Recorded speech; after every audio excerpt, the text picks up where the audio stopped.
असं म्हणजे मस्करी मस्करीत का होईना, फार सिरियसली नसेल, पण बऱ्याचदा बघ आपल्याही जनरेशनच्या म्हणजे मैत्रिणी जर आपण भेटलो तर विषय असा निघतो की हा यार, अरे आईने एवढं लाडवून ठेवलं ना, सगळ्या सवयी अशा लागल्यात की मला करायला लागतं.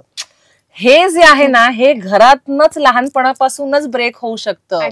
कारण नंतर मग असं होतं की अरे तुला काय करायला प्रॉब्लेम होतो, आई तर माझी करते इतकी वर्ष. तर ते आई करते ते प्रेमापोटी करते, ते तिने करणं अपेक्षितच आहे असं नाहीये, कुठेच नाही. कारण घरचे सासरचे असू देत, सासरचे तर ठीक आहे, घरचे माहेरचे पण आपल्याला हेच सांगतात की अगं हो मुलांची जबाबदारी तुझीच आहे. मग माझी आहे, मग बाबाची पण आहे ना त्याच्या. असं नाहीये.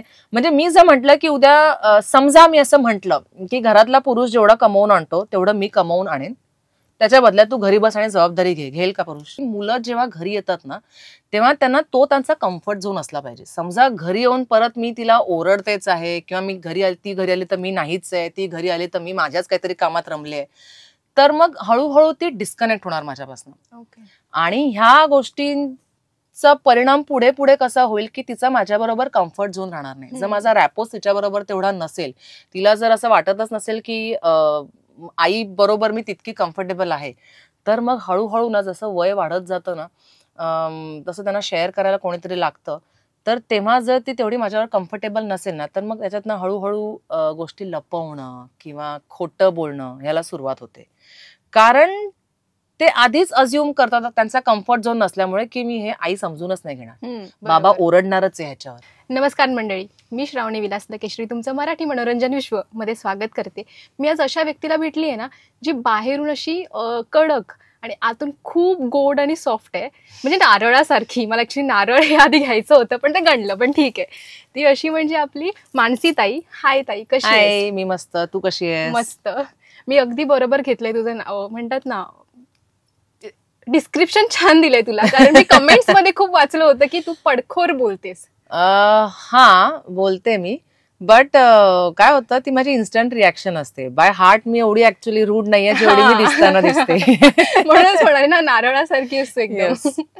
आता सध्या महिला दिन येतोय. महिला म्हणजे दिन असा एक स्पेसिफिक नसतो, पण एक म्हणतात ना त्यांना एक आपण तेवढा रिस्पेक्ट त्या दिवशी तरी ऍटलिस्ट द्यावा, त्यासाठी एक स्पेसिफिक डे ठेवलाय आपण. सो त्यासाठी तुला त्या बाबतीत काय बोलायचंय तुला? मला असं वाटतं की जसं तूच बोलताना म्हणालीस की त्यांच्यासाठी आपण एक स्पेसिफिक डे ठेवलाय, तर मला वाटतं मुळातच वागताना आपण बेसिक काही गोष्टींचं भान ठेवलं तर तो एक स्पेशल डे म्हणून सेलिब्रेट करायची वेळ येणार नाही. आणि त्याची सुरुवात मला असं वाटतं आपल्या घरापासून व्हायला पाहिजे. म्हणजे आपण कितीही अजून म्हटलं की आपला समाज खूप प्रोग्रेसिव्ह आहे आणि प्रगतीशील आहे, पण तरी बेसिक गोष्टींमध्ये अजून खूप डिस्क्रिमिनेशन केलं जातं घरातला मुलगा आणि घरातली मुलगी ह्यांच्यात.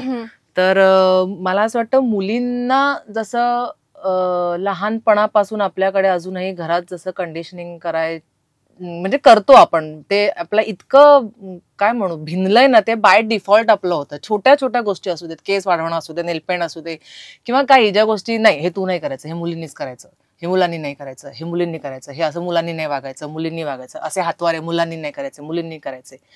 सो ह्याच्यामध्ये ना मुलींना जे बेसिक घरापासूनच लहानपणापासून जे कंडिशनिंग होतं ना, ते मला वाटतं थोडंसं मुलांच्या बाबतीतही झालं पाहिजे की बेसिक एक बायकांना रिस्पेक्ट देणं हे आपल्या घरात मला वाटतं मुलं लहानपणापासून शिकत असतात. कारण जसे बाकीच्या गोष्टी आहेत, संस्कार आहेत, जे आपण म्हणतो की आपल्या वागण्यातनं मुलं आत्मसात करत असतात, तसंच घरात वडील आईशी कसे वागतायत हे नकळत त्यांच्या डोक्यात काय म्हणू आपण नोटीस होत असतं, रुजवलं जात असतं. बरोबर. सो असं नाही होऊ शकत की घरात बाबा आईशी ॲरोगंटली बोलतोय पण मुलांनी रिस्पेक्ट देणं अपेक्षित आहे. तसं नाहीच होत. तुम्ही जे करता ते मुलं नकळतपणे आत्मसात करतच असतात. त्यामुळे जर तुम्हाला मुलांमध्ये बदल किंवा चांगल्या गोष्टी अपेक्षित असतील तर त्या पहिले तुम्ही आत्मसात करणं गरजेचं आहे. सो एक काय म्हणू पुरुष म्हणून, मुलगा म्हणून तुम्हाला जर तुमच्या मुलाला चांगले संस्कार द्यायचे असतील तर आधी तुम्ही तसे नीट असणं गरजेचं आहे. सो तसं जर कंडिशनिंग मुलांवर पण आलं ना, की समजा उठल्यानंतर आपलं अंथरूण घडी करणं, हे जसं मुलींना शिकवलं जातं तसं मुलांनाही. जेवल्यानंतर आपलं ताट बाबा मोरीत नेऊन ठेवणं, हे जसं मुलींना सांगतो तसं मुलांनाही. किंवा आपला चहा झाल्यानंतर आपला कप किमान आपण विसरून ठेवणं, हे जसं आपण मुलींना सांगतो तसं मुलांनाही. ह्या सगळ्या गोष्टी बेसिकली जर लहानपणापासून रुजत गेला ना, तर मग पुढे जाऊन तो विशेष महिला दिन वगैरे सेलिब्रेट करायची वेळ येईल असं वाटत नाही मला. तू ऍक्च्युली बरोबर बोललीस सगळं, कारण हे माझं सुद्धा सेम मत आहे की आता आपण भाऊ आहे माझा, सो मी त्याला सेम सांगते की तू हे कर, त्यामुळे तुला पुढे जाऊन त्याचा प्रॉब्लेमॅटिक नाही होणार, की तुला असं कोण बोलणार नाही, अरे तू असा का वागतोस. एक्झॅक्टली, कारण बऱ्याच जणांच्या घरी असं म्हणजे मस्करीत का होईना, फार सिरियसली नसेल, पण बऱ्याचदा बघ आपल्याही जनरेशनच्या म्हणजे मैत्रिणी जर आपण भेटलो तर विषय असा निघतो की हा यार, अरे आईने एवढं लाडवून ठेवलं ना, सगळ्या सवयी अशा लागल्यात की मला करायला लागतं. हे जे आहे ना, हे घरातनच लहानपणापासूनच ब्रेक होऊ शकतं. कारण नंतर मग असं होतं की अरे तुला काय करायला प्रॉब्लेम होतो, आई तर माझी करते इतकी वर्ष, तर ते आई करते ते प्रेमापोटी करते, ते तिने करणं अपेक्षितच आहे असं नाहीये, ते तुझ्यावरच्या प्रेमापोटी ती करते. पण तुलाही जाणीव असली पाहिजे की हे करणं माझंही तितकंच कर्तव्य आहे. आणि आता तर म्हणजे तो काळ कधीच लोटलाय की फक्त बायका घरातच असतात आणि पुरुष कमवतायत वगैरे. आता तर बायकाही बाहेर जातात, शिवाय घर सांभाळतात, शिवाय मुलं सांभाळतात, सगळ्या जबाबदाऱ्या सांभाळतात, शिवाय आणि माझं तर म्हणणं आहे सोशलायझिंग जे एका फॅमिलीचं असतं ना, त्याचं पण होल आणि सोल रिस्पॉन्सिबिलिटी मला वाटतं बायकांकडेच असते. कारण समजा आपण गेट टुगेदर्स ठरवलं, मीटिंग्स ठरवले, मैत्रिणींना भेटायचंय, नातेवाईकांना बोलवायचंय, तर त्या पार्टीला सगळ्यांना इन्व्हाइट करण्यापासून काय कॉस्ट्युम ठेवायचा किंवा काय मेन्यू ठेवायचा, कोणाला इन्व्हाइट करायचं, हे सोशल रिस्पॉन्सिबिलिटी पण आता बायकांच्याच कडे असते. कारण हे याही बाबतीत इनिशिएटिव्ह घेतात पुरुष, मी नाही असं म्हणत नाहीये, पण अजूनही ते प्रमाण फार कमी आहे. सो बायका पण तेवढीच जबाबदारी जर घेतात तर मग घरच्या कामातली जबाबदारी पण तेवढीच 50. आणि हे खूप बेसिक आहे. म्हणजे मला तर आता वाटतं की हे चघळून चोथा झालेला विषय आहे, पण तरीही अजून ते अंमलात आणलं जात नाहीये, ही खरं तर दुर्दैवाची गोष्ट आहे. इतकी वर्ष तुझा 10 वर्षाचा ऍक्च्युली ब्रेक झाला. हो, मध्ये खूप मोठा गॅप झाला. पण तुझी जी सुरुवात झाली ती मॉडेलिंग पासून झाली ना? मॉडेलिंग पण नाही म्हणता येणार. खरं तर माझी सुरुवात झाली थिएटर पासनं. ओके. कॉलेजमध्ये एकांकिकांपासनं खरं तर ह्या विषय म्हणजे ह्या ओव्हरऑल ह्या क्षेत्राकडे थोडं वळले मी. कारण बेसिकली एकांकिकांमध्ये पण जाण्याआधी मला तर आता सांगितलं तर कोणाला खरं नाही वाटणार, पण मला स्टेज फिअर होतं. म्हणजे लोकांसमोर जायचं, बोलायचं, तर मला ना असं एकदम धडधड खूप व्हायचं की बापरे एवढ्या लोकांसमोर आपण कसं काय बोलणार, काहीतरी चुकलं, काय झालं तर पटकन. तर ते हळूहळू ना एकांकिकांमध्ये पार्टिसिपेट केल्यानंतर हळूहळू ते निघायला लागलं की अरे ठीक आहे की चुकलो तर काय बिग डील, बाकीचे पण चुकतात की. म्हणजे जसं बाकीचे चुकतात तसं आर्टिस्टला पण, म्हणजे अर्थात आपण परफॉर्म करत असताना आपण अलर्ट असणं गरजेचं आहे, पण ती एक जी भीती होती ना की कसं आपण फेस करायचं, ती निघून गेली एकदम. आणि फॉर्च्युनेटली त्याला सुरुवात पण कशी झाली की अचानक समजा तुम्ही मेन रोलमध्ये आलात ना, तर आपण तेवढे केपेबल आहोत की नाही हे आपल्याला स्वतःला चाचपडायला वेळ मिळत नाही. सो माझ्या नशिबाने माझा प्रवास पण असा झाला ना की आधी मला एकांकिकांमध्ये मॉबमध्ये रोल मिळाला, तर ते मला असं वाटतं की माझ्या पथ्यावर पडलं, कारण it was part of that process, learning process. जेव्हा तुमच्यावर अख्खं नाटक पेलायची जबाबदारी नसते पण तुम्ही त्या नाटकाचा भाग असता, सो तेव्हा काय होतं की थोडं इकडे तिकडे झालं तर चालून जातं. त्यामुळे ते मला असं वाटतं की माझ्या इतकं पथ्यावर पडलं की तिकडनं मग नाटकात इन्व्हॉल्वमेंट हळूहळू वाढायला लागली. मग आपण जरी त्या मेन रोलमध्ये नसलो तरी असं वाटायचं की अरे हे वाक्य ना असं घेतलं तर मजा येईल. तर हे आपली थॉट प्रोसेस एक स्वतःच्या बुद्धीला त्या दिशेने चालना मिळायला लागली. किंवा टेक्निकल गोष्टी फॉर दॅट मॅटर, की स्टेजवरच्या मुवमेंट करताना आता अशी मी उभी राहिले तर मी ऑडियन्सला दिसणार नाही, किंवा अशी उभी राहिले तर लाईट माझ्यावर येणार नाही. ह्या छोट्या छोट्या गोष्टी, आणि ह्या करायला तेव्हा जास्त वेळ मिळतो जेव्हा जबाबदारी आपल्यावर नसते. जेव्हा मीच रोलमध्ये आहे तेव्हा माझे डायलॉग पाठ करणं, ते इमोट करणं, त्या मुवमेंट करणं, इथे पण माझा फोकस जास्त ऑक्युपाईड असतो. सो जेव्हा तो फोकस माझा तिकडे नसतो तेव्हा ह्या सगळ्या गोष्टींकडे आपली अर्थात तेव्हा तुम्ही इथून ओपन असणं गरजेचं आहे. तुम्ही इकडनं आता साचेबद्ध आणि अगदी झापडं लावून असाल तर तुम्हाला कितीही एक्सपिरियन्स दिला तरी त्याने काहीच शिकायला मिळणार नाही. त्यामुळे डोक्या आधी उघडं असणं गरजेचं आहे. सो तिकडनं ऍक्च्युली ह्याला सुरुवात झाली. आणि मग थिएटर करून, एकांकिका करून, प्रायोगिक नाटकं किंवा राज्यनाट्य स्पर्धा त्याच्यातही मला बक्षिसं मिळाली आहेत. त्याच्यातनं पण, आणि सुरुवात एक खरं तर मालिकेतल्या एका छोट्याशा रोलनी झाली. पण नंतर मधल्या काळात जसं तू म्हणालीस की जाहिराती खूप जास्त मिळायला लागल्या, कारण फेस हळूहळू नोंद होत होता. आणि जाहिरातींमध्ये जसं आपण बघितलं ना, तर फ्रेश फेसेसना खूप जास्त प्रेफरन्स असतो, की त्यांना असं असतं की लोकांना एक फ्रेश फेस दिसला पाहिजे, आपल्या ब्रँडला रिप्रेझेंट करणारा खूप चांगला आणि काय म्हणू, एक लोकांना अपील होणारा फेस पाहिजे. त्यामुळे जेव्हा नवीन नवीन सुरुवात झाली तेव्हा बऱ्यापैकी ऍड्स पण मिळायला लागल्या. पण ऍड्स दिसताना जितक्या छान वाटतात त्या मिळवणं तितकंच कठीण आहे अगं. म्हणजे मी ऑडिशन्स दिल्या असतील तेव्हा कुठे एखादा क्रॅक होतं, माहितीये का. But it's fun.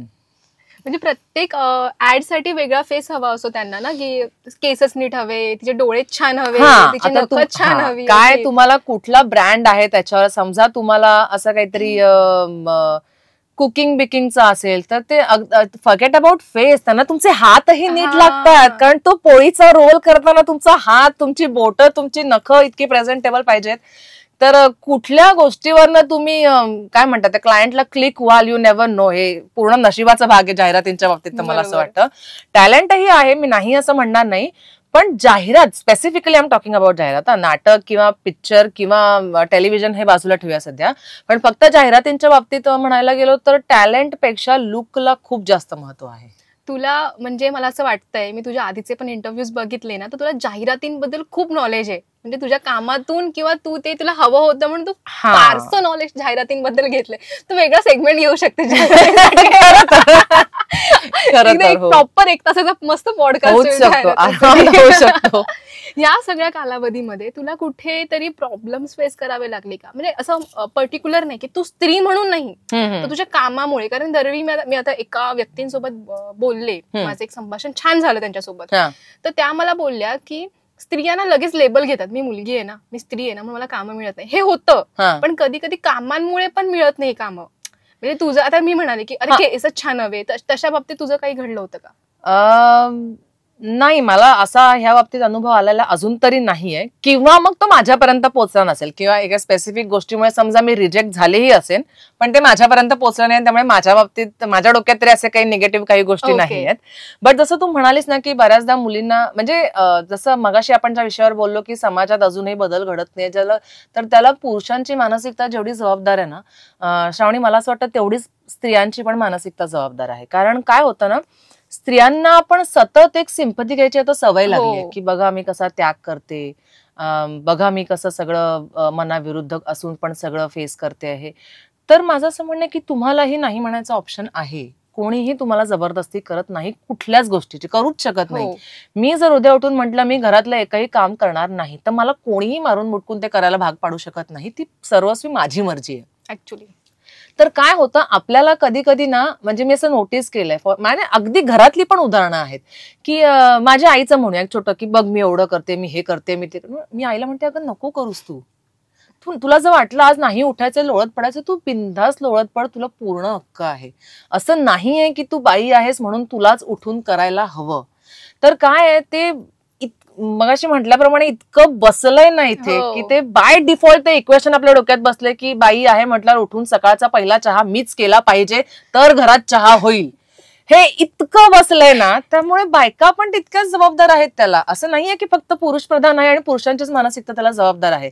त्यामुळे जसं तू आता लेबलिंगचं म्हणालीस, मी आता तू विचारलेल्या प्रश्नाकडे येते, तर असं नसेलही कदाचित की खरोखरी कोणीतरी आपल्यापेक्षा जास्त कॉम्पिटेटिव्ह आणि जास्त चांगलं असू शकतं, पण आता आपल्याला ते एक लेबल आणि एक काय म्हणू त्या स्टॅम्पच त्याची आपल्याला सवय झाली की हे एक कारण आपल्याला पुढे सारायला बरं पडतं, आणि त्याने आपण स्वतःला पण उगाच सिम्पथाईज करतो की नाही बाई मी बाई आहे म्हणून मला असं. तर तसं नाहीये. तू तेवढंच तुझं टॅलेंट दाखव, जेवढं पुरुषाला कन्सिडर केलं जाईल तेवढंच तुलाही कन्सिडर केलं जाईल. सो मला तरी अजूनपर्यंत असा कधी अनुभव आलेला नाहीये. चांगली गोष्ट ऍक्च्युली ती. तू मिसेस मूवी पाहिलास का? मिसेस? हा, तो हिचा आहे ना दंगल मध्ये, आय गेस दंगल नाही, आता रिसेंट आलाय, ती कर्ली हेअर वाली हिरोईन. कळली मला, दंगल मधली छोटी वाहिनी दाखवली आहे तिचा तो मूवी आलेला मिसेस. त्याचे रिव्ह्यू मी आता सध्या पाहिले, कारण ते एक कॉमन रिमेक आहे तो ऍक्च्युली.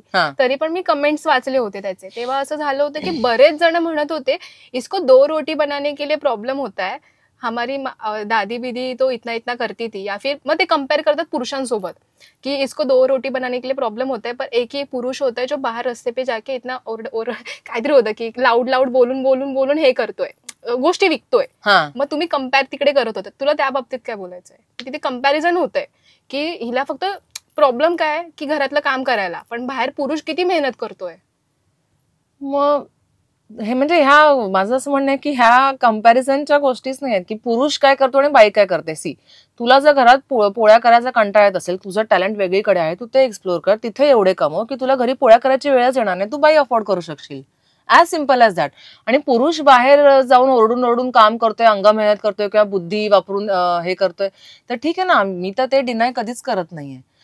त्याचं टॅलेंट तिकडे आहे, त्याने त्याला प्रेफरन्स दिला. म्हणजे माझं म्हणणं की जसं पुरुषांना ही मुभा आहे की मला माझ्या स्किलचा वापर असा करायचा आहे की मी त्याच्यातनं एवढे पैसे कमवीन की माझ्या घरात मला येऊन काम करायला लागून नाहीये, तर ही मुभा बाईलाही असूच शकते ना. म्हणजे असायलाच हवी रादर की मला जर घरी स्वयंपाक करायचा कंटाळा येतोय आणि माझं स्किल समजा ऍक्टिंग मध्ये आहे, गाण्यामध्ये आहे किंवा काही क्लरिकल वर्कमध्ये आहे, ऑफिसमध्ये आहे, कुठल्याही कॉर्पोरेट क्षेत्रात आहे, तर मी तिथे जाऊन एवढं कमवीन की मला घरी येऊन हे काम करायची वेळ येऊ नये, मी बाई अफोर्ड करू शकेन. लाईक मला आता माझं लाईफस्टाईल समजा एक ह्या पद्धतीचं हवंय, माझं स्टँडर्ड ऑफ लिव्हिंग की ह्या लिमिटला मला मी सेट केलंय माझं बाउंड्रीज की मला एवढं तरी स्टँडर्ड ऑफ लिव्हिंग हवंय. तर मग मात्र हे एक्सक्यूज देऊ नका की मग मी घरच्या कामांमुळे अडकूनच पडते. मग तुमचा फोकस तुम्ही तिकडे इतका ठेवा की तुम्हाला इतके कमवलेच पाहिजेत की तुम्हाला घरी येऊन हे काम करायला लागता कामा नये. आणि विच इज फेअर इनफ. त्याच्यात कम्पॅरिझनचा काहीच मुद्दा नाहीये. हे प्रत्येक माणसाला हक्क आहे हे करायचा. पुरुष बाहेर जाऊन हे करतो, मग पुरुष बाहेर जाऊन आरडाओरडा करतो, तर पुरुष घरी येऊन मुलांना सांभाळतो का? मुलांबरोबर डील करणार जेवढं बायकांचं टेम्परमेंट असतं तेवढं पुरुषांचं असतं का? आपण बघू शकतो का तेवढं? म्हणजे असतीलही रेअर केसेसमध्ये, मी नाही म्हणत नाही, पण एक साधारण आपण जर त्याचा रेशो काढला तर तो कमी असतो. कारण का? आता जस्टिफाईड रिझन आहे, कारण बाहेर तुमचा ब्रेन इतका वापरला जातो की घरी आल्यानंतर परत तेवढा स्टॅमिना आणि तेवढी कपॅसिटी नसते ब्रेनमध्ये, विच इज फेअर इनफ. हे सायंटिफिकली पण प्रूव्ह होऊ शकतं. पण मग हेच जर बायकांनी केलं तर मग ते का, अरे घरी येऊन मुलांना पण बघायला होत नाही का? मग हे मूल जेवढं माझं आहे तेवढंच त्याच्या बाबाचंही आहे, जेवढी जबाबदारी माझी आहे तेवढीच त्याची पण आहे. मग तो बाहेर जाऊन काम करून दमून येतो, हे जर कारण जस्टिफाईड असेल तर मीही बाहेर जाऊन काम करून दमून येते, किंवा फॉर दॅट मॅटर घरात काम करून मी दमते, हेही तितकंच जस्टिफाईड आहे ना. जेवढी तुमची इकडची मेहनत कन्सिडर होते तेवढीच तुमची फिजिकल घरात, जसं आपण म्हणतो की होम मेकरला पण काही कमी कामं नसतात. सो जर कधी असं झालं की बाबा एक बाई घरातच आहे पण दिवसभर ती घरातलं काम करून दमली आहे, म्हणून तिने जर थोडा वेळ सांगितलं की बाबा तासभर मुलांना तू बघ, तर nothing wrong in it. Compare करण्याची गोष्टच येत नाही. तुम्ही दिवसभराचा शेड्यूल बघा आणि ते कम्पेअर करा ना, की बाबा तुझी फिजिकली किंवा मेंटली किती तू स्ट्रेस्ड आहेस आणि मी फिजिकली आणि मेंटली किती स्ट्रेस्ड आहे, मग आपण त्याच्यावरनं कम्पेअर करू ना. तू पुरुष आहेस म्हणून तू हे आणि मी बाई आहे म्हणून मी हे, हा मुद्दाच कुठे एक्झिस्टच होत नाही माझ्यासाठी तरी ऍक्च्युली. कारण मी शॉक होते की अजून सुद्धा अशी मेंटॅलिटी आहे की एक मूवी आहे याच्यामध्ये रिअल इंडियन थिंग्स दाखवल्या आणि त्याच्यामध्ये फक्त त्या बाईचा एकच पॉइंट होता की तू मला रिस्पेक्ट कर, मी तुझ्यासाठी एवढं काम करते घरामध्ये, इव्हन मी माझं जे प्रोफेशन आहे डान्सिंग ते सोडून मी तुमच्यासाठी बसून ते काय पाटा असतो ना त्याच्यावर तू माझ्यासाठी रिस्पेक्ट नाही करत आहे, हा तिचा मॅटर होता. फक्त एक गोष्ट होती, त्याला ह्या लोकांनी एवढं क्रिटिसाइज केलं, कम्पेअर केलं, त्याच्यावरून कळतं की आपल्याकडे आता मेंटॅलिटी कुठे आहे. एक्झॅक्टली माझं तेच म्हणणं आहे. आपण कितीही म्हटलं ना की आपण प्रोग्रेसिव्ह आहोत, तरी श्रावणी आपण नाही होत. ऍक्च्युली नाही, इतकं बिंबवून ठेवलंय ना लहानपणापासून. आता ह्याच बाबतीत बघ, हे अशी पण कितीतरी उदाहरणं असतील की ज्या बायकांमध्ये म्हणजे इतकं टॅलेंट असेल पण घर सांभाळायच्या नादात त्यांनी ते सगळं बाजूला ठेवून अख्खा फोकस घरावर ठेवलाय. का? तर ती जबाबदारी माझी आहे. तर मला सांग, ही गोष्ट त्यांना आतनं किती खात असेल आणि ही कुठे कन्सिडर केली जाते? कुठेच नाही. कारण घरचे सासरचे असू देत, फॉर द सासरचे तर ठीक आहे, घरचे माहेरचे पण आपल्याला हेच सांगतात की अगं हो मुलांची जबाबदारी तुझीच आहे, मग माझी आहे, मग बाबाची पण आहे ना त्याच्या. असं नाहीये. म्हणजे मी जर म्हटलं की उद्या समजा मी असं म्हटलं की घरातला पुरुष जेवढा कमवून आणतो तेवढं मी कमवून आणेन, त्याच्या बदल्यात तू घरी बस आणि जबाबदारी घेईल का पुरुष? नाही. कारण इथून रेडी नाहीयेत अजून ते त्या गोष्टीसाठी. खरं तर काहीच हरकत नाहीये ह्याच्यात. स्वयंपाक करायला का मेल शेफ नाहीयेत आपल्याकडे? आता सध्या आलेत. कुकिंगचा मुद्दा तर तिथेच आधी निकालात लागतो. त्याच्यानंतर घराची साफसफाई आणि क्लिनिंग म्हटलं तर हल्ली ते अर्बन क्लॅप आणि ह्या त्या ऍपवर क्लिनिंगला येतात. मॅक्सिमम स्टाफ जेंट्स असतो. म्हणजे क्लिनिंगचं पण तिथेच सुटतं. मुलांना सांभाळायचं म्हटलं तर जबाबदारी जेवढी आईची आहे तेवढी बाबांची पण आहे, तोही प्रश्न तिथेच निकालात लागतो. मग अडतं कुठे? मी जर उद्या म्हटलं की मी घरातल्या कर्त्या पुरुषा इतका इन्कम घरात आणून ठेवते, त्याच्या बदल्यात घरी आल्यावर मला काही सांगायचं नाही, जसं घरी पुरुष आल्यानंतर बसून फक्त चहा पितो, मॅच लावतो, टीव्ही बघतो, न्यूजपेपर वाचतो, मी तेवढंच करणार, तर मान्य होईल का घरच्यांना? अजिबात नाही. मग कुठे प्रोग्रेसिव्ह आपण जे आहोत ते दिसतोय कुठे? फक्त आपण तोंडाने बोलतोय. ऍक्च्युली ना जे शिकलेले वगैरे असतात ना ते बाहेर वेगळे असतात आणि घरी गेल्यावर सेम मिडल क्लास फॅमिली सारखे असतात. उलट मी म्हणेन की मिडल क्लास फॅमिलीमध्ये सध्या कुठेतरी अपग्रेशन आलंय की ते लोक समजून घेतात एकमेकांना थोडंफार तरी. अपग्रेड होतात. आता बऱ्याचशा गोष्टी म्हणजे आपल्या जनरेशन पासून मी आता हळूहळू बेसिक थोडे चेंजेस, म्हणजे दॅट इज नॉट इनफ दो, पण बेसिक चेंजेस की आता लहान मुलं समजा कुठे बऱ्याचदा असं दिसतं मला की बाबा त्यांचे डायपर्स त्यांचे बाबा पण चेंज करतायत, किंवा चेंजिंगला किंवा डॉक्टरांकडे जाताना बाबा घेऊन जात आहेत. तर अजूनही माझी आई वगैरे म्हणते बरोबर आता हे तुमचे नवरे बिवरे करतात, आमच्या वेळेला तर सगळं आम्हीच करायचो. तर जरा मला आता कुठे बरं वाटतं हे ऐकून की ओके, बेसिक मध्ये तरी कुठेतरी सुरुवात होते की त्यांना हे जाणवते की हे आपलं पण तितकंच काम आहे, भले ते इतकं छोटं असेल. तर हे जे बदल होत आहेत ना, हे अजून खूप बेसिक लेवलला आहे, ते अजून खूप वरती गेले तर मग आपण इक्वालिटी आली असं म्हणू शकू. ऍक्च्युली हळूहळू होणार, ते पण होतंय, ऍटलीस्ट सुरुवात होते. आता सध्या तू कामाला लागलीस, आता इथे थोडं तुझं थोडं माझं मध्ये, आणि कुठेतरी एक मुलीसोबतचा गॅप झाला असेल ना टाइम स्पेंडिंग मध्ये? गॅप असं नाही म्हणणार मी, कारण आय मेक शुअर की मी तिला असा गॅप नाही पडू देणार. पण हा, जेवढा मनसोक्त वेळ पूर्वी तिच्या बरोबर घालवता यायचा तो आता डेली सोपमुळे तेवढा वेळ देता येत नाही. पण तरी सुद्धा ना, परत मुलांच्या बाबतीत पण म्हटलं तरी माझं तेच आहे म्हणणं की माझी मुलगी आता 7.5 वर्षांची आहे. ठीक आहे, ती लहान आहे आणि आता तिला गरज आहे माझी ह्या वयात. एक पॉइंट असा येईल की तिला खरं तर मी नकोच असेल, कारण तिला तिचं फ्रेंड सर्कल जास्त इम्पॉर्टंट असेल. सो आता जेव्हा तिला माझी गरज आहे तेव्हा मी तिला वेळ देणं ही माझी टॉपमोस्ट प्रायोरिटी आहे. मग मी त्याच्यासाठी शूटिंग मध्ये ऍडजस्टमेंट करेन, मी माझे प्रयोग कधीतरी मागे पुढे करेन किंवा एखादा कॅन्सल करेन, काही करेन, पण ती सध्या माझ्या प्रायोरिटीवर आहे. कारण माझा विचार असा आहे की त्याच्या मागची माझी थॉट प्रोसेस मी सांगते तुला. तिला आहे ना, म्हणजे लहान मुलांच्याच दृष्टीने, फक्त माझ्या मुलाच्या बाबतीत असं म्हणत नाहीये, माझा असा विचार आहे की मुलं जेव्हा घरी येतात ना तेव्हा त्यांना त्यांचा कम्फर्ट झोन असला पाहिजे. समजा घरी येऊन परत मी तिला ओरडतेच आहे, किंवा मी ती घरी आली तर मी नाहीच आहे, ती घरी आली तर मी माझ्याच काहीतरी कामात रमले आहे, तर मग हळूहळू ती डिस्कनेक्ट होणार माझ्यापासून.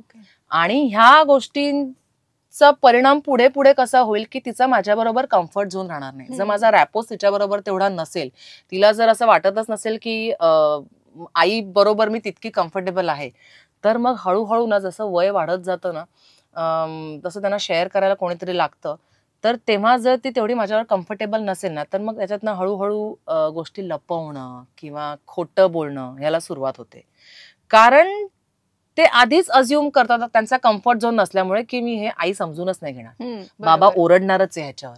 म्हणून मग तिकडनं हळूहळू ते खोटं बोलणं आणि ह्या सगळ्या गोष्टी, घरात कम्फर्ट झोन नसलं की ह्या गोष्टी उद्भवतात, जे मला माझ्या घरात प्रकर्षाने टाळायचं. प्रकर्षाने म्हणजे काहीही झालं, म्हणून मी आय मेक शुअर. कधी कधी असं होतं ग, प्रत्येक वेळी तुमचा पेशन्स तेवढा असतो असं नाहीये. कधी कधी असं होतं की ती पटकन बोलली आणि मला खरं तर राग येतोय, पण मी कंट्रोल करते, कारण मी जर विचित्र किंवा आक्रस्ताळी रिॲक्ट झाले तर तिचं हे असं वय आहे ना की ते तिच्या डोक्यात रजिस्टर होणार की मी हे बोलल्यावर आई असं करते. मग पुढच्या वेळी ती सांगताना जरा भावचेल की सांगू की नको, मागच्या वेळी आई चिडली होती. सो म्हणजे ह्याचा अर्थ असाही नाही की ते म्हणतील त्या प्रत्येक गोष्टीला मी होच म्हणायला पाहिजे. अर्थात मी नाही म्हणायला पाहिजे, पण the way of conveying your message should be polite. कारण हे त्यांचं वय नाही तुमचं अग्रेशन ला फेस करायचं. तुम्ही जर अग्रेसिव्हली त्यांच्याकडे रिॲक्ट झालात तर डेफिनेटली त्याचा काहीतरी उलटा परिणाम ह्या वयात त्यांच्यावर होणार. त्यामुळे त्यांच्याबरोबर वेळ देणं आणि त्यांचा कम्फर्ट झोन सध्या आपल्याकडे असणं इज व्हेरी इम्पॉर्टंट माझ्यासाठी तरी.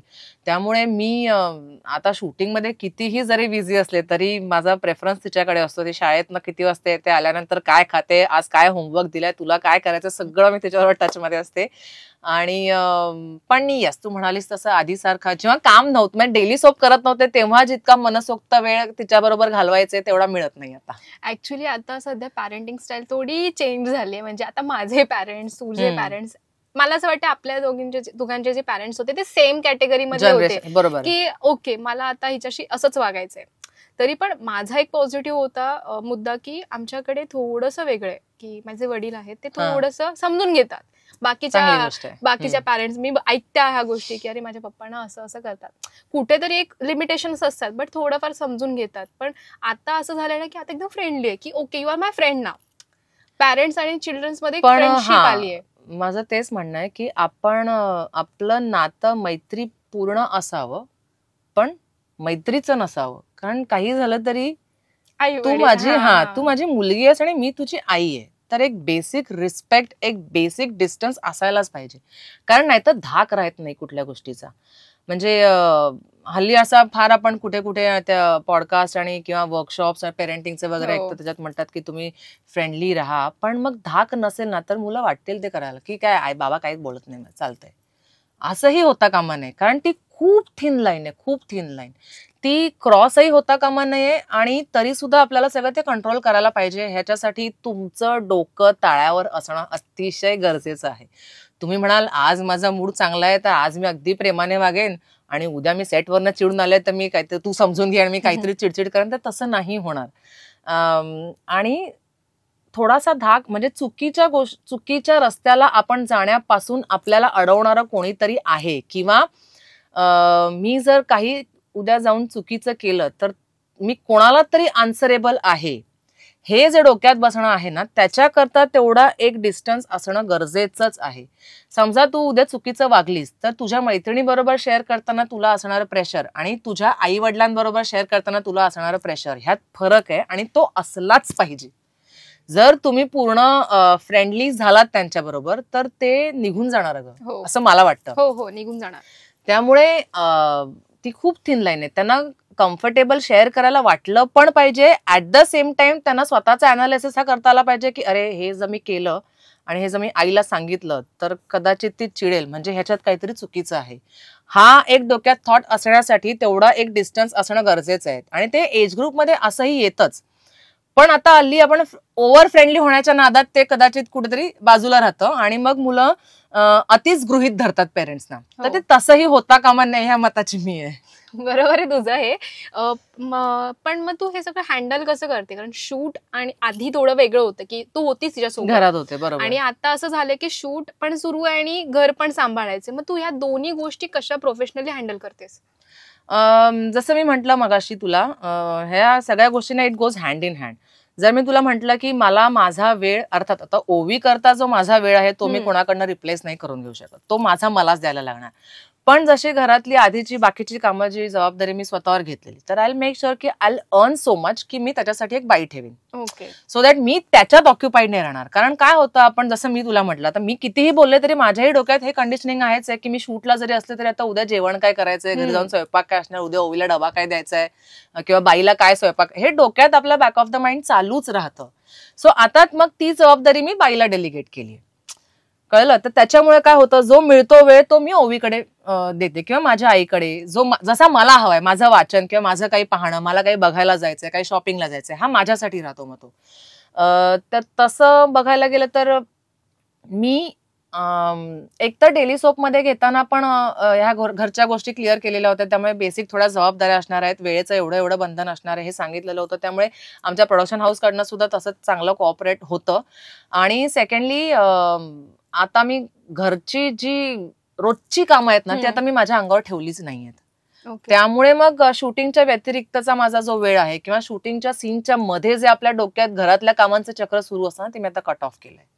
ते आता ती बाई जे करेल ते करेल, घर चालू आहे ना, अडून नाही राहत ना काही, बस. मग तो वेळ, ती बुद्धी, ती मानसिक माझी सगळे जे आहे माझं, ते मी ओवीसाठी, मग तिचा अभ्यास, तिची शाळा किंवा तिच्या फ्री टाइम मध्ये तिला आता परवा सुट्टी आहे तर आपण काय प्लॅन बनवूया, इथे माझा फोकस असतो. सो मग मी ते तसं मॅनेज करते. हे ऍक्च्युअली म्हणजे आता बोलण्यातून कळतंय की तू जास्त कॉम्प्लिकेटेड नाही करत गोष्टी, सॉर्टेड ठेवतेस की हे आहे आणि हे असं. अरे एक मेंदू आहे यार, किती कामाला लावाल त्याला तुम्ही, की उद्या भाजी काय करायची आहे, आणायची कुठून, मग ह्या ऍपवरनं ऍड करूया का त्या ऍपवरनं ऑर्डर करूया का, बाईलाच सांगूया, किती छोट्या छोट्या गोष्टीत का ऑक्युपाईड राहायचं आपण, मला पटतच नाहीये. ऍक्च्युली ते बरं असतं की जास्त कॉम्प्लिकेट केलं ना की मग आपल्यालाच प्रेशर जास्त येतो ना, आपल्याला जास्त स्ट्रेस होतो. आणि त्याने होतं काय ना, आपल्या बायकांच्या ते लक्षात येत नाही, त्याने आपली हेल्थ खूप जास्त अफेक्ट होते. म्हणजे आपण हा जो स्ट्रेस घेतोय आणि घर मॅनेज करायला जातोय ऍट व्हॉट स्टेक, ते खूप जास्त इम्पॉर्टंट आहे. कारण माझं स्ट्रॉंगली असं म्हणणं आहे की मी जर खंबीर उभी असेन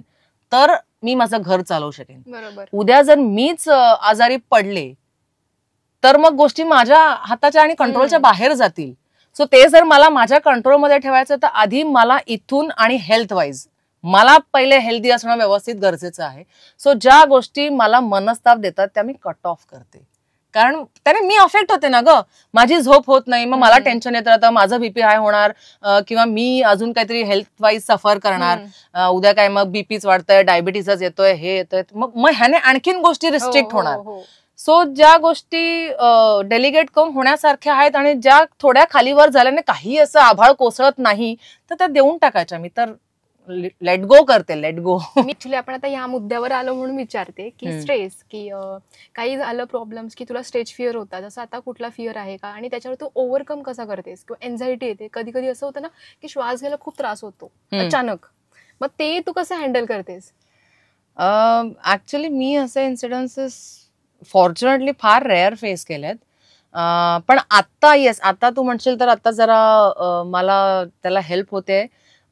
ते म्हणजे मेडिटेशन असं नाही म्हणणार मी, बट बऱ्याचदा ना काय होतं, हे प्रॉब्लेम्स कशामुळे होतात की आपला ब्रेन आहे ना पटकन ऍक्सेप्ट करत नाही गोष्टी.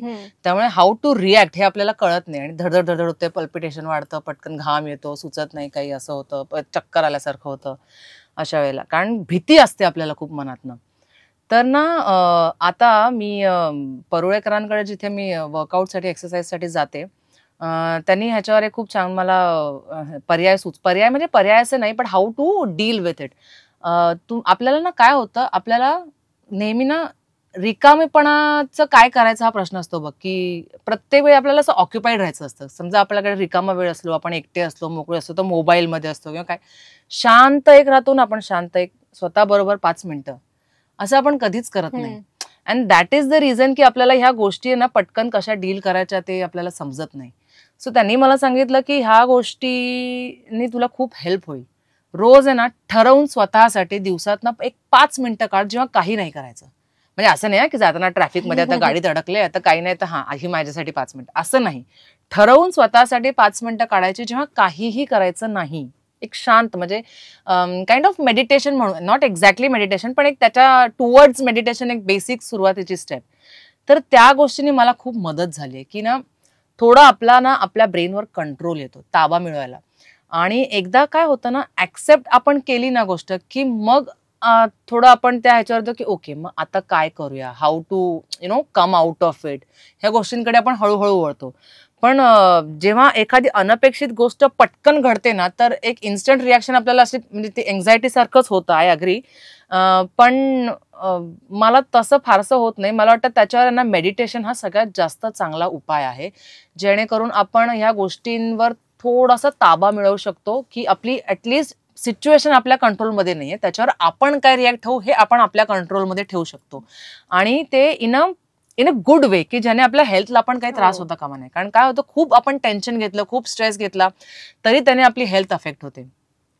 सो नाहीतरी जे घडलंय ते आपल्या हातात नाहीये, ठीक आहे. सो ते आपण जितक्या लवकर ऍक्सेप्ट करू ना, तो ऍक्सेप्टन्स एकदा आला की मग मला वाटतं गोष्टी थोड्या सॉर्टेड होतात. असं नाही म्हणते की ऍक्सेप्ट केल्यानंतर आपल्याला काहीच त्रास होत नाही, सगळं इझी होऊन जात, असं नाहीये. आता समजा एखादी गोष्ट घडल्याचं मी ऍक्सेप्ट केलंय, पण तरी ती ऍक्च्युअल जेव्हा फेस करायला लागते, वाईट वाटतं, दुःख होतं, ह्या आपल्या बेसिक भावना आहेत, त्या तर असतातच. पण मेडिटेशनने ह्या गोष्टीला हँडल करायला मला बऱ्यापैकी हेल्प होते. तू आता मेडिटेशन स्टार्ट केलेस का सध्या, की स्टार्ट म्हणजे अगदी स्टार्ट पण खरं तर नाही म्हणता येणार, बट इथूनच त्याची सुरुवात आहे की जेव्हा आपण आपल्या डोक्यावर ताबा मिळवू शकतो. सो करायचंय आता मला त्या दिशेने सुरुवात. मी असं एक नॉर्मल विचारते, असं त्यांनी फॉलो केलं पाहिजे हे असं नाही, पण तू स्वतःचा मी टाइम कसा शोधतेस किंवा काढतेस? मी टाइम काढावा मला वाटतं लागत नाही ग. म्हणजे आता ते पण कसं आहे की तुमच्या प्रायोरिटीज तुम्ही सेट केल्या पाहिजेत. आपण प्राईम मिनिस्टर नाही आहोत ग एवढे बिझी असायला की दिवसाचे 5 मिनिटं आपल्याला स्वतःसाठी काढता येत नाही, असं नाहीच होऊ शकत कधीच. म्हणजे सेटवर आता समजा आता तरी मी खूप दिवस शूट करते असं नाही होते फॉर्च्युनेटली, पण जरी असं असेल ना तरी सेटवर पण असं नसतं यार की गेले तर 13 तासाची समजा 12-13 तासाची जी काय तुमची शिफ्ट आहे त्यातले 13च्या 13 तास तुम्ही कॅमेराच्या समोर आहात असं तर नाही होत. किंवा ऑफिसमध्ये तुम्ही जात येत असता, काही कॉर्पोरेट तुमचे कामं हल्ली त्यांचे पण वर्किंग आवर्स काही वाटेल तसे असतात, ओव्हर टाईम आणि हे सगळं खूप असतं, पण तरी त्याच्यात ना तुमच्या ट्रॅव्हल टाइम मध्ये म्हणा किंवा घरी आल्यानंतर आणि बेसिकली ना सगळ्यात मोठी गोष्ट आपला मोबाईल स्क्रीन टाइम जर आपण लिमिटेड ठेवला ना तर मी टाइम सहज मिळतो, सहज. कारण आता मी नोटीस केलं की आपला अर्धा अधिक वेळ ना आपल्या मोबाईलमध्ये जातो आणि तो अननेसेसरी अनवॉन्टेड गोष्टींसाठी जातो. म्हणजे असंही नाही का की त्यातनं आपण प्रत्येक वेळी काहीतरी छान क्रिएटिव्हच बघतो, प्रोडक्टिव्हच बघतो की ज्याने आपल्या मेंदूला चालनाच मिळणार आहे. बऱ्याचदा उलट तर हल्ली ऑन द कॉन्ट्ररी हल्ली आपण सोशल मीडियावर असा कॉन्टेंट बघतो ज्याने आपल्याला अजून डिप्रेस्ड फील होतं की अरे सगळं जग एकदम छान आहे आणि आपल्याच आयुष्यात काहीच घडत नाहीये, कसं आपल्याच आयुष्य इतकं सॅड आहे असं उलट जास्त फील होतं त्याने. सो हे कट ऑफ करायला जर आपण शिकलं ना तर आपला मी टाइम आपल्याला सहज काढता येईल. कारण दिवसात ना ऑन अँड ॲव्हरेज 2 तास तर आपण सहज घालवत असतो मोबाईलमध्ये. तो जर आपण कमी केला तर एक 5 मिनिटं आपण स्वतःसाठी काढू शकत नाही. तर प्रायोरिटी आपल्या ठरवायला पाहिजेत की मला हे करायचंय जेणेकरून उद्या जर काही काय म्हणू अप्रिय घटना माझ्या आयुष्यात घडली तर ते डील करायला मला जमलं पाहिजे, याच्यासाठी मला आजपासून एफर्ट्स घ्यायचे. हे जेव्हा माझ्या प्रायोरिटीवर येईल ना तेव्हा आता माझ्या ऑफिसचं काम हे झालंच पाहिजे, बाय हुक और क्रूक ते व्हायलाच पाहिजे, हे आपल्या इथे रजिस्टर आहे ना, दॅट्स टॉपमोस्ट प्रायोरिटी. किंवा आता मला शूटिंगला जायचंय तर माझा सीन हा चांगला व्हायलाच पाहिजे, हे माझ्या इथे बसलंय की नाही. जेवण मला काही झालं तरी जेवायलाच पाहिजे, हे बसलंय की नाही. तसा माझा मी टाइम हा माझ्या शेड्यूलचा एक भाग आहे. त्यासाठी तुम्ही थोडं डिसिप्लिन असणं गरजेचं आहे, तर ह्या गोष्टी होतात. होतंय ना, होईल ना, 2 दिवस नकोच घेऊया असं म्हटलं तर ते नाही होत.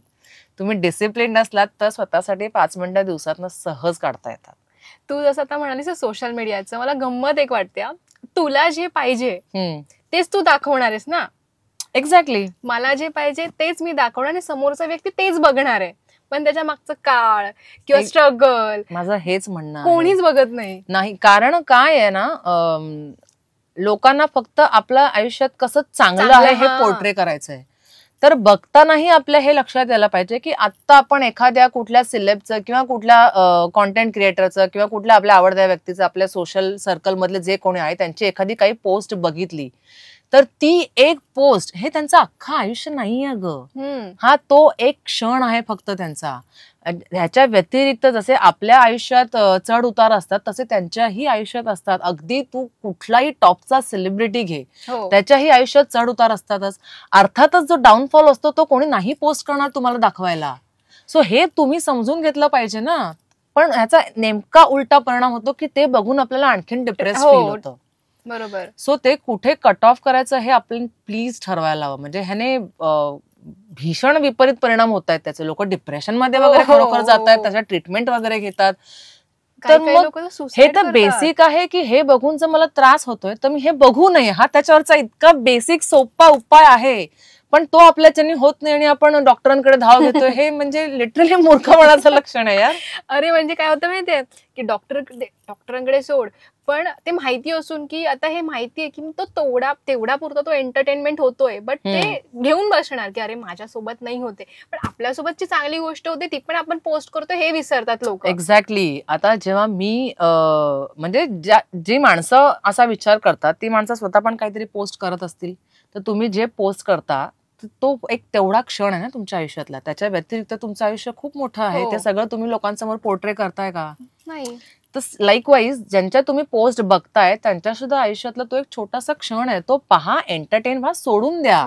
तो धरून ठेवू नका की अरे ह्याचं पण मस्त चाललंय, त्याचं पण मस्त चाललंय, हा इथे फिरायला गेलाय, तो तिथे वेकेशनला गेलाय आणि मी आपल्या इथे रोज घरचंच काम करते. त्यांनी आता वेकेशनला गेल्यानंतर त्यांच्या पोस्ट टाकल्यात, आल्यानंतर त्यांचं पण तेच शेड्यूल, त्यांचं तेच रुटीन असणार जे तुझं आहे. सो हे आपण ऍक्सेप्ट करायला पाहिजे ना. तर कम्पॅरिझन इनडायरेक्टली कम्पेअर करायला लागतो आपण की त्याचं तसं होतंय, माझं असं नाही होतंय. तर तसं नाही आहे. तुझंही ते येणार आहे, तुझं पण अप्स अँड डाऊन्स असणारच आहेत. जेव्हा तुझ्या लाईफमध्ये अप्स असतील तेव्हा तू पण ते हायलाईट करणार, तू पण ते सोशल मीडियावर पोर्ट्रे करणार.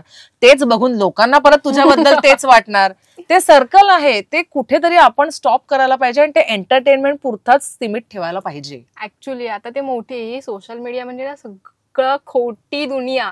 खूप खोटं आहे ग, खूप खूप खोटं खोटं आहे. सगळं नाही त्याच्यातलं आपण सिरियसली घ्यायचं. हो. म्हणजे एक टीव्हीला पर्याय म्हणून ते बघितलं थोडं, म्हणजे संध्याकाळचं कसं 1-2 तास आपण टीव्ही लावायचो पूर्वी, एंटरटेनमेंट पुरता बंद केला, चल आपलं जेव्हा झोपा कामाला लागा, तेवढ्या पुरतं. समजा आज मला 2 सीनच्या मध्ये वेळ थोडा विरंगुळा वगैरे अर्धा तास बघितलं, स्क्रोल केलं, टाइमपास झाला, रील्स बघितले, ह्या त्या पाहिजे तर 2-3 बनवले शूट करा ना, टाइमपास करा, मी नाही म्हणत नाहीये, पण तो तेवढ्या पुरतं लिमिटेड ठेवा. तेच तुमचं अख्खं आयुष्य आहे किंवा त्याने तुमचं मेन जे आयुष्य आहे ते अफेक्ट करून घेऊ नका प्लीज. बरोबर आहे. तू इतके वर्ष गॅप घेतलास, मग त्यावेळी तुला थोडे कुठे सेल्फ डाऊट आला होता का, किंवा असं झालं होतं की अरे मी पुन्हा उभी राहू शकेन का? डाऊट असं ऍक्च्युली यार मी असा कधी विचारच नाही केला, पण मला कधी नाही आला ग असा. एकतर ह्या गॅपची सुरुवातच झालेली लॉकडाऊनमुळे. नाही, लॉकडाऊन पण नाही, आय वॉज प्रेग्नेंट, त्याच्यामुळे ते डिलिव्हरीच्या नंतर थोडा गॅप गेला. मग काम परत सुरू करेन म्हणता म्हणता लॉकडाऊन लागला. मग त्याच्यात पर्सनल लाईफमध्ये खूप काही उलाढाली झाल्या. त्याच्यानंतर त्यातनं बाहेर पडायला मला थोडा वेळ लागला. आणि मग सगळं स्थिरस्थावर झाल्यानंतर मी ठरवलं की आता आपण पुन्हा कामाला लागूया. तर नशिबाने माझ्या आयुष्यात माझ्या सर्कलमध्ये आजूबाजूला अशी काही माणसं आहेत की ज्यांनी द मोमेंट आय सेट की मला आता परत कामाला सुरुवात करायची, त्यांनी लगेचच मला हात दिला. फॉर एक्झाम्पल आता मी अपर्णा पाडगावकरांचं नाव घेईन, दशमी क्रिएशन्सच्या ज्या आहेत आपल्या, मी त्यांना फोन जनरल केला होता की आता मी तयार आहे, मला पुन्हा काम करायचंय. तर त्या on the very same phone call त्या मला म्हणाला, अगं अशी अशी एक मालिका आहे, त्याच्यात एक कॅमिओ चांगला रोल आहे, तू करशील का? तर असं म्हणजे घडामोडी पण अशाच घडल्या की मला स्वतःबद्दल असं कधीच नाही वाटलं की अरे आता मी करू शकीन की नाही. किंवा फॉर दॅट मॅटर अशा काळात पण माझे गुरु, माझे सर जे आहेत विश्वास सोहनी, ज्यांच्या हाताखाली मी शिकले, त्यांच्यामुळे आज मी एवढी केपेबल आहे की मी एवढे रोल पोर्ट्रे करू शकते लोकांसमोर वेगळे वेगळे. तर त्यांनी पण ह्या काळात मला खूप साथ दिली. आणि माझं सर्कल पण आजूबाजूचं असं आहे ना की मला कधीच ते डिप्रेशन किंवा डाऊनफॉल, अर्थात जेव्हा तुमच्या आयुष्यातच पर्सनल लाईफमध्ये काही वाईट गोष्टी घडल्या ज्या आपल्या हाताच्या म्हणजे ज्या आपल्या हातात नाहीत, आपल्या कंट्रोलच्या बाहेर आहेत, तर त्याने तुम्ही थोडं हादरून जाणं, हलून जाणं आतनं, हे साहजिक आहे, शेवटी आपण माणूस आहोत.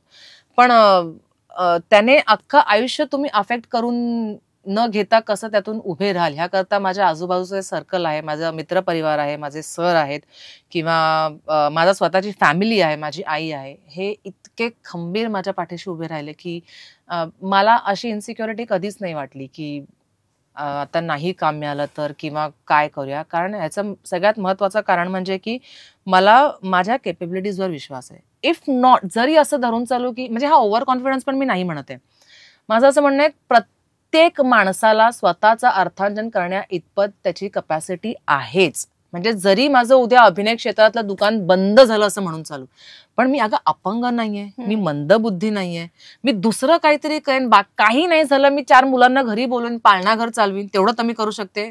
हात पाय डोकं धड सगळं चाललंय माझं, मी स्वयंपाक करेन, मी डबे देईन, मी काहीही काम करून मी स्वतःचं अर्थार्जन आणि घर तर नीट चालवू शकीन. स्वतःवर कॉन्फिडन्स मला पहिल्यापासून होता, मग ते टॅलेंट असू दे किंवा बाकीच्या कॅपॅबिलिटीज असू देत. त्यामुळे चाललंच नाही तर हा फॉर्च्युनेटली कधीच मला पडला नाही अगं प्रश्न. असं चाललं नाही म्हणजे सेल्फ डाऊट येतो ना की मी उभी स्वतः राहू शकेन का, असं विचारायचं होतं. पण ते ठीक आहे, चालेल. पण उभी राहू शकेन म्हणजे कॅमेऱ्यासमोर आपण म्हणतो ना की मला परत तो कॅमेरा फेस करायला मिळाला आणि तेव्हा एक प्रश्न येतो की काय होईल आपलं, आपण नीट करू की नाही, ते एक द्वंद्व असतं ना आपल्यासोबत. बघ आता मी तुला ह्या बाबतीत काय सांगेन, कॅमेरा समोरचं असं नाही, पण येस, जेव्हा मी आता इतक्या मोठ्या गॅप नंतर परत डेली सोप करायला घेतला तेव्हा मला असं वाटलं होतं की एक असतं बघ आपल्या ना वयाप्रमाणे ना आपल्या अख्ख्या ह्याचं एक टेम्परामेंट असतं. जो अभ्यास करायचा जोश तुझ्यात कॉलेजला तू असताना असतो तोच तुझ्या 30s मध्ये तुझ्यात असेल. समजा तू म्हटलं एक नवीन कोर्स करून स्वतःला अपग्रेड करूया, तर तेव्हा जागरणं बिगरणं करून एक अभ्यास हा पोर्शन झाला पाहिजे किंवा परीक्षा आणि हे सगळं ह्याचा जोश तेव्हा जो असतो तोच आत्ता असतो असं नाहीये. तर मला त्याची एक थोडी भीती डेफिनेटली होते. म्हणजे मी तर अगदी हे प्रांजळपणे कबूल करेन की डेली सोपचं कारण नाही म्हटलं तरी शेड्यूल खूप हेक्टिक असतं. तर रोज उठून परत तेच जा करा, घरचं सांभाळून आता जबाबदाऱ्या पण घरच्या वाढल्यात तर करा, तर ते आपल्याच्याने झेपेल की नाही हे मला डेफिनेटली आधी वाटलं होतं. आणि दॅट इज द रिझन मी ना मेंटली खरं त्याच्यासाठी रेडी नव्हते. म्हणजे मला माहितीये की फिजिकली हे होणार आहे माझ्याकडनं, मी इनकेपेबल नाहीये, पण तू म्हणालीस तशी थोडी धाकधूक आतमध्ये होत होती. मी 2-3 सिरियल्स ना त्याच्यासाठी आधी नाही म्हटलं की नाही नको, डेली सोपसाठी मी अजून तयार नाहीये. एक फायनाईट टाइमची कमिटमेंट, म्हणजे फिल्म असेल किंवा एक 20 दिवसाचा शेड्यूल, मग परत आपण मोकळे, किंवा ऍड आहे 1 दिवसाचं काम आहे, परत आपण मोकळे, ते हळूहळू करायला सुरुवात केलेली. पण डेली सोपचं मला जरा भीतीच वाटत होती परत, की कारण एकतर खूप काळाची कमिटमेंट लागते त्याच्यासाठी, आणि दुसरी गोष्ट ते इन्फायनाईट टाइमसाठी असतं ग. म्हणजे किती वर्ष चालेल एखादी मालिका हे तुम्ही घेत असताना तुम्हाला काहीच माहिती नसतं. म्हणजे ती 6 महिन्यात सुद्धा बंद पडू शकते आणि ती 4 वर्ष पण अशीच अखंड चालू राहू शकते. ते सर्वस्वी ऑडियन्स आणि चॅनलच्या हातात असतं. तर ह्या गोष्टीसाठी मी मेंटली तयार होत नव्हते, की आता इन्फायनाईट वेळासाठी एक मोठी कमिटमेंट करण्यासाठी आता आपण तेवढे केपेबल आहोत की नाही. बट फॉर्च्युनेटली गोष्टी हळूहळू सगळ्या नीट वर्कआउट होत गेल्या आणि आता सगळं सेटल झालं व्यवस्थित. ऍक्च्युली सेटल झाले म्हणून तू एकदम फ्रेश आहेस, नाही तर तुला एकदम स्ट्रेस असतं, अरे हे ते सगळं जंबल झालं सुरुवातीला. आणि मला होतच ते, म्हणजे जेव्हा डेली सोपचं शूटिंग सुरू झालं ना, पण ते पण म्हणजे काय म्हणू, नशीबच एवढं सुंदर, म्हणजे नशिबानेच एवढी साथ दिली की ज्या गोष्टीचं मला टेन्शन होतं ना, ती गोष्ट पण अशी एकदम अंगावर नाही पडली. सुरुवात झाली ना तेव्हा मालिकेचाच ट्रॅक असा होता की हिरोईनच्या घरचे पण ट्रॅक तेव्हा असल्यामुळे एवढा जास्त माझ्या कमिटमेंट, एवढ्या जास्त दिवस माझे लागत नव्हते, कारण मी त्या हिरोच्या घरची आहे.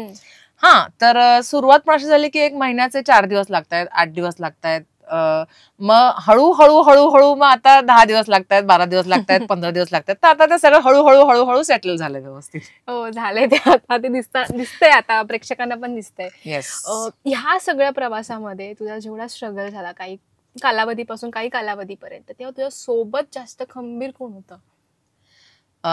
माझ्यासोबत नाही, मी अगदीच सांगेन, माझी बहीण, जी खरं तर आउट ऑफ इंडिया सेटल आहे, ती इथे नसते, पण तरी सुद्धा ती आणि माझे सर विश्वास सोनी, म्हणजे मला त्या दोघांवर एवढा विश्वास आहे की जगात काहीही झालं तरी ही 2 माणसं माझ्यासाठी खंबीरपणे उभे असतील. म्हणजे मी उद्या जर देव न करो माझ्यावर अशी वेळ येऊ, पण उद्या जर असं झालं की माझ्याच्याने काहीच होत नाहीये, तरी उद्या काय हा प्रश्न माझ्यावर पडणार नाही, एवढी ती दोघं मला सांभाळतील. सो म्हणजे मी आयुष्यभर त्यांची ऋणी राहीन या गोष्टी करता, की माझ्या आयुष्यात जेव्हा माझा खूप मोठा बॅड पॅच सुरू होता, त्या काळात त्यांनी मला खूप चांगली साथ दिली. आणि जसं तू म्हणालीस की हळूहळू पुन्हा कॉन्फिडन्स दिला की आता ठीक आहे, this has happened but it's gone now, you have to face it, you need to move on. तुझ्याकडे आणखीन पुढच्या जबाबदाऱ्या आहेत, तुझं पुढचं आयुष्य आहे, सो मूव्ह ऑन, परत कामाला सुरुवात कर हळूहळू. आणि मग त्यांच्याच ह्याने हळूहळू मी फोन कॉल्स करून नेटवर्किंगनी सुरुवात केली. पण येस, ह्या गोष्टीत त्या दोघांनी मला खूप खूप, म्हणजे मी आयुष्यावर मी ते कधी विसरू शकणार नाही. कारण सरांचं मला तेच म्हणणं असतं कायम की हे बघ, माणसं आहे ना तुझ्या आयुष्यात येऊन जाऊन असतात, तुझ्यात जे स्किल आहे ना ते आयुष्यभर तुझी साथ सोडणार नाही.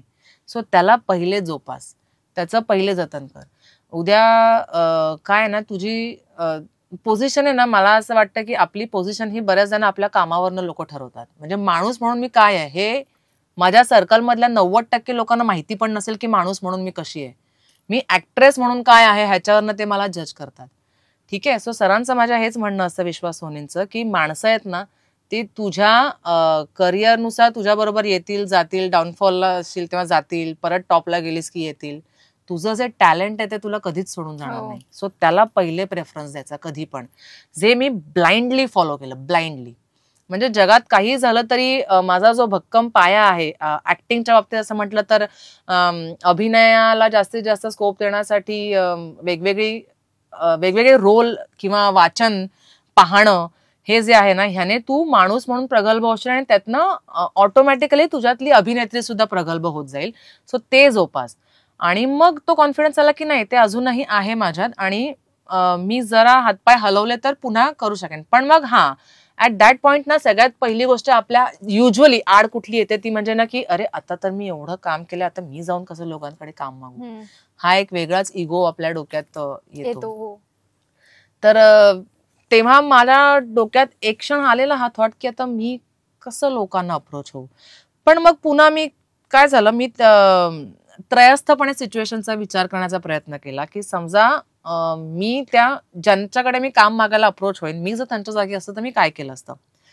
तर मला असं वाटलं की ऑब्व्हियसली मला हा प्रश्न पडला असता की ओके, ही ऍक्ट्रेस मला माहिती आहे, पण हिचं मी तेव्हाचं काम बघितलंय, आता हिची कॅपेबिलिटी काय आहे हे मला माहिती नाहीये. So I definitely ask you to give audition. मग ऍज अन ऍक्टर मला त्याच्यात का कमीपणा वाटायला पाहिजे.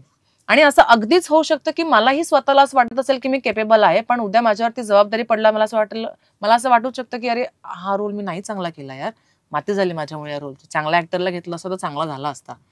जर मला स्वतःबद्दल एवढा विश्वास नाहीये तर समोरच्यांनी माझ्यावर ब्लाइंडली ठेवावा ही अपेक्षा मी का ठेवावी. मग माझ्यातले सगळे ते इगो इनिबिशन सगळे बाजूला झाले आणि मी मोकळेपणे लोकांना फोन करून सांगायला लागले की मला परत काम करायचंय. ऑडिशन्स द्यायला लागले, लोकांना भेटायला लागले, लुक टेस्ट द्यायला लागले आणि मग मिळालं काम. बट तो जो एक मॉरल सपोर्ट जो लागतो ना, त्यात माझी बहीण आणि माझे सर यांनी मला खूप साथ दिली. ऍक्च्युअली असं असावं कोणीतरी लाईफ डेफिनेटली असावं. आणि त्याने तुम्ही रुटेड राहता, जमिनीवर राहता. हो, ते ना क्रिटिसाइज पण करतात आणि तेवढाच सपोर्ट पण करतात. तुमचे क्रिटिक्स तुमच्या घरातच असलेले बरे. बाहेरच्या कोणी तुम्हाला क्रिटिसाइज केलं तर ते ऐकायला जरा जड जातं, त्यामुळे घरातच असलेले बरे क्रिटिक्स. ऍक्च्युली मी पण ही गोष्ट मानते, फार मानते. त्यामुळे आपण थोडेफार कॉन्फिडंट पण असतो आणि तेवढं थोडंसं कुठेतरी म्हणजे उद्या जर लोकांनी माझं खूप कौतुक केलं तर ते खरं आहे की खोटं आहे हे कळण्याइतपत बुद्धी माझ्याकडे शाबूत राहते. हो बरोबर. कारण मीच जर हवेत असेल की अरे लोकांना आवडतच आहे, पण आपल्याला एक स्वतःला अनालिसिस करता आला पाहिजे की आपण करतोय ते काय करतोय.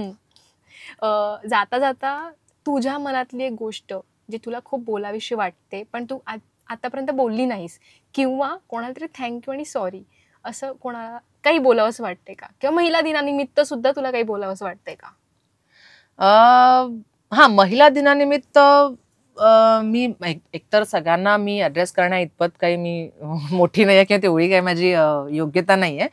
बट येस, एक फ्रेंडली ऍडवाइस पण असं नाही म्हणणार, एक माझा विचार थॉट फक्त शेअर करीन की मला असं वाटतं की जसं मी म्हटलं, आपल्या कंडिशनिंग जे आपल्या डोक्यात इतकं भिनलंय ना, त्यातनं आपण स्वतःहून पहिले थोडं बाहेर येऊया. म्हणजे एका घरात असं नाही आहे की फक्त बाबाच मुला आणि मुलींच्या बाबतीत असे वागतात, तर स्वतः आई सुद्धा तशीच वागते आणि ते मग अननोइंगली मुलांमध्ये झिरपत जातं.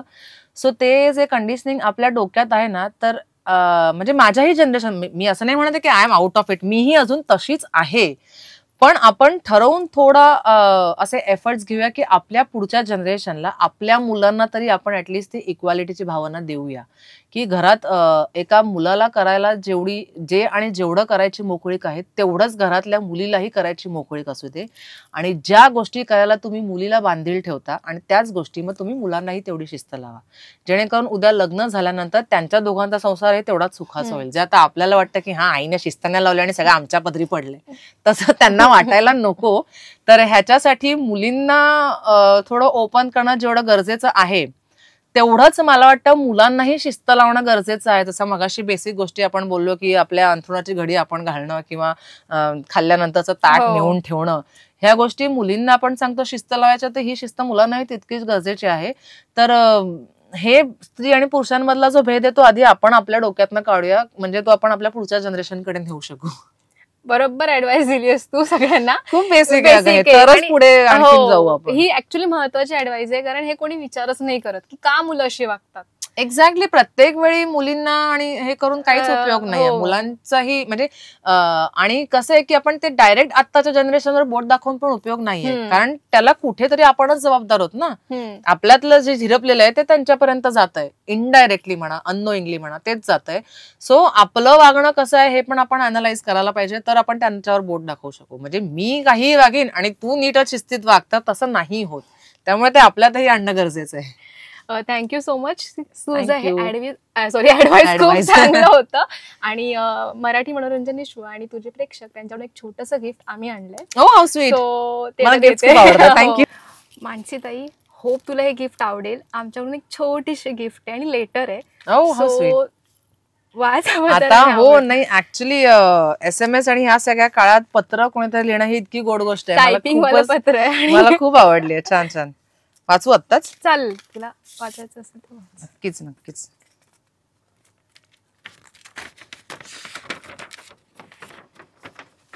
प्रिय मानसीताई, ती आहे म्हणून सारे विश्व आहे, ती आहे म्हणून सारे घर आहे, ती आहे म्हणून सुंदर नाती आहेत, ती आहे म्हणून नात्यांमध्ये प्रेम आहे.